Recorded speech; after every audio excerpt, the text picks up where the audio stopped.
नमस्कार, स्वागत आप सभी का YouTube channel knowledge TV Haryana. आज 27 जून शुक्रवार सभी हरियाणा वासियों के लिए, महिला, युवा, किसान सभी के लिए 20 ज़बरदस्त घोषणा आदेश ऐलान। सुबह 11 बजे तक सभी महत्वपूर्ण योजना घोषणा ऐलान। क्या है पूरी जानकारी, आइए देखते हैं। हरियाणा की सबसे तेज़ सबसे सटीक जानकारी के लिए यूट्यूब चैनल नॉलेज टीवी को सब्सक्राइब करना ना भूलें। तो चलिए देखते हैं हरियाणा से 20 बड़ी खबरें, घोषणा, ऐलान। हरियाणा ग्रुप सी भर्ती को लेकर 3 साल बाद हो रहे सीईटी एग्जाम में फिर से रजिस्ट्रेशन पोर्टल नहीं खुलेगा, मुख्यमंत्री ने स्पष्ट किया है। सीएम ने कहा कि हरियाणा कर्मचारी चयन आयोग में सीईटी के रजिस्ट्रेशन में यदि अभ्यर्थियों को रिजर्व कैटेगरी का सर्टिफिकेट जमा कराने में दिक्कत आई तो वे उम्मीदवार एग्जाम के बाद भी इसे जमा कर सकेंगे। दरअसल एग्जाम के रजिस्ट्रेशन से वंचित रहे या रजिस्ट्रेशन के लिए कम समय मिलने के चलते रिजर्व कैटेगरी का फ़ायदा न उठा पाने वाले अभ्यर्थी Punjab and Haryana high court पहुंचे हैं।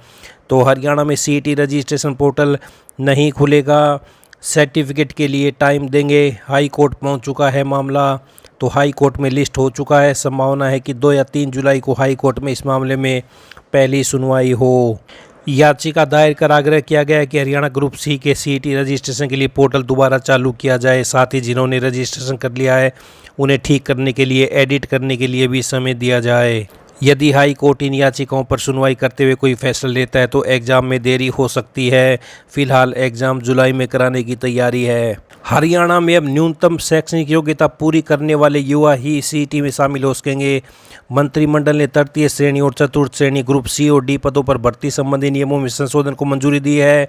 सीईटी के बदले नियमों में प्रावधान किया गया कि आवेदक के नाम पर कौशल या लिखित परीक्षा के लिए तब तक विचार नहीं किया जाएगा तब तक कि वह उस पद के लिए जारी विज्ञापन में निर्धारित अंतिम तिथि तक न्यूनतम आवश्यक शैक्षणिक योग्यता या अनुभव प्राप्त न कर ले। तो वहीं हरियाणा कर्मचारी चयन आयोग के अध्यक्ष को भर्ती कार्यों से संबंधित गोपनीय सेवाओं के लिए खर्च करने का अधिकार भी दिया गया है। तो न्यूनतम शैक्षणिक योग्यता पूरी होने पर ही दे सकेंगे सीईटी की परीक्षा। आइए अगली बड़ी घोषणा देखते हैं। हरियाणा सरकार ने जुलाई महीने में 1,17,361 राशन कार्ड रद्द करने का निर्णय लिया है। इनमें 2,727 अंत्योदय अन्न योजना AAY श्रेणी के और 1,14,634 गरीबी रेखा से नीचे BPL श्रेणी के राशन कार्ड शामिल है। सरकार का दावा है कि इन कार्ड धारकों ने परिवार पहचान पत्र में जानबूझकर गलत आय दर्शाकर लाभ उठाया है। सरकार द्वारा चलाए जा रहे क्रेड पोर्टल की जांच में खुलासा हुआ कि हजारों लोगों ने खुद को जरूरतमंद दिखाकर गलत तरीके से राशन बनवाया। इन लोगों ने अपनी वास्तविक आय और संपत्ति की जानकारी छिपाकर PPP में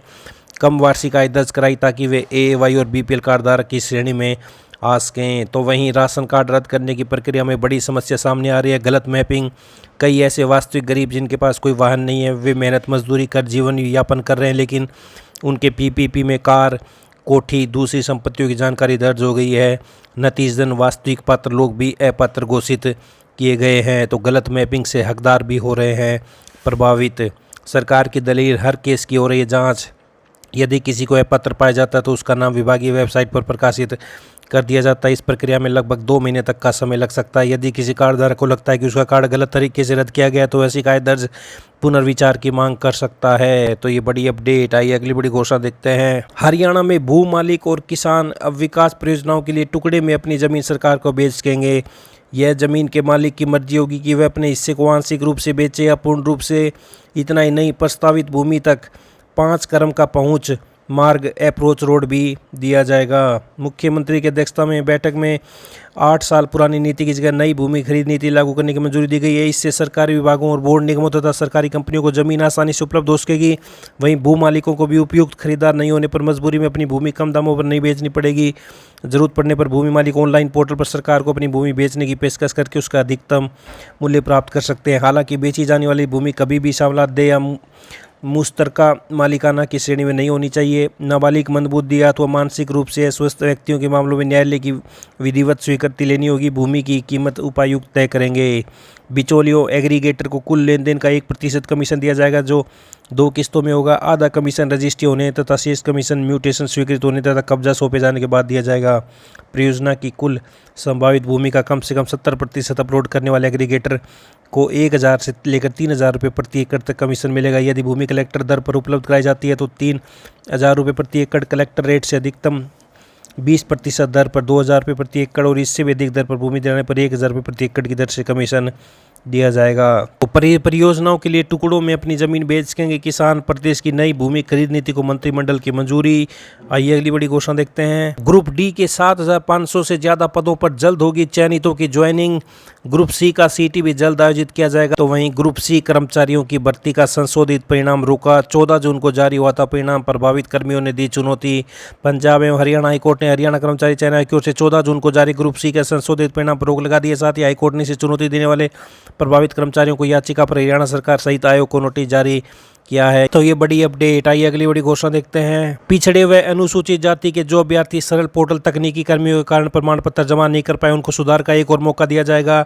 तो सीटी के लिए जाति प्रमाण पत्र जमा कराने का फिर मौका मिलेगा। सीएम सरल प्रभावित होने से कई ने जनरल कैटेगरी में किया है आवेदन। तो ये बड़ी अपडेट। आइए अगली बड़ी घोषणा देखते हैं। सीएम नायब सैनी की अध्यक्षता में कैबिनेट मीटिंग में कई अहम फैसलों को मंजूरी दी गई है। इसके अनुसार 1 अगस्त से कर्मचारियों के लिए केंद्र की यूपीएस हरियाणा में भी लागू होगी। एनपीएस की जगह कर्मचारी यूपीएस का भी विकल्प चुन सकेंगे। यह 1 जनवरी 2006 या उसके बाद भर्ती कर्मचारियों के लिए लागू होगी। इसके दायरे में 2 लाख से अधिक कर्मचारी आएंगे। यह अभी सरकारी विभागों में लागू होगी। तो प्रदेश में 1 अगस्त से यूपीएस कर्मचारियों को पेंशन में मूल वेतन की 50% राशि मिलेगी। महिला कर्मचारी 20 के बजाय 25 आकस्मिक अवकाश ले सकेंगी।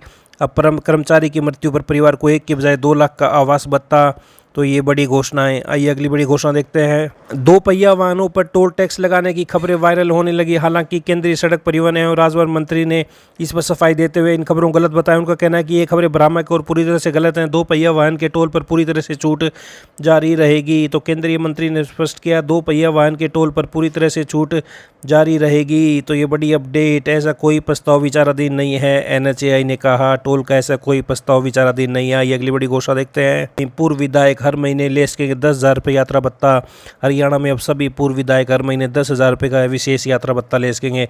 प्रदेश सरकार ने विशेष यात्रा भत्ते के लिए 1 लाख रुपये मासिक पेंशन की अधिकतम सीमा हटा दी है। मुख्यमंत्री की अध्यक्षता में हुई कैबिनेट मीटिंग में हरियाणा विधानसभा सदस्यों का वेतन भत्ते और पेंशन अधिनियम 1975 की धारा 7C में संशोधन को मंजूरी दी गई है। बदले नियमों में 1 लाख रुपये पेंशन की सीमा को खत्म करते हुए प्रावधान किया गया है कि हरियाणा विधानसभा के अंतर्गत पेंशन के हकदार प्रत्येक पूर्व विधायक को भारत में कहीं भी समय या उसके परिवार के सदस्यों द्वारा की जाने वाली यात्रा के लिए 10,000 रुपये प्रति माह का विशेष यात्रा भत्ता मिलना जारी रहेगा। तो ये बड़ी अपडेट। अब हरियाणा में गाय को रोटी और चारा डालना हुआ आसान। डोर टू डोर घूमेगी ई रिक्शा। सरकार ने ई रिक्शा की खरीद के लिए करीब 10 करोड़ बजट का किया प्रावधान। प्रदेश में 605 गौशालों में 3,53,000 से अधिक पशु। सबसे अधिक सिरसा में गौशाला। तो ये आप देख सकते हैं। आज से सेकेंडरी और सीनियर सेकेंडरी परीक्षाओं के प्रवेश पत्र अब डाउनलोड होंगे। सीनियर सेकेंडरी कंपार्टमेंट की 1 दिवसीय परीक्षा सेकेंडरी परीक्षा के प्रवेश पत्र 27 जून से बोर्ड की आधिकारिक वेबसाइट पर लाइव होंगे। परीक्षार्थी प्रवेश पत्र बोर्ड की वेबसाइट पर दिए गए लिंक से पिछला अनुकंपा या नाम, पिता का नाम, माता का नाम भरते हुए डाउनलोड कर सकते हैं। परीक्षाओं में प्रदेश भर में 65 परीक्षा केंद्रों पर 27,636 परीक्षार्थी बैठेंगे। हरियाणा ने शहरी निकाय, खनन और बागवानी विभागों में 6,304 नए पद स्वीकृत किए हैं। अकेले शहरी निकाय विभाग में 5,000 पद बढ़ेंगे। तो ये बड़ी अपडेट सामने आ रही है। तो वहीं राजकीय ITI में आवेदन का अंतिम दिन आज 27 जून को आवेदन का आखिरी दिन है। राजकीय औद्योगिक प्रशिक्षण संस्थान। तो ये बड़ी अपडेट सामने आ रही है।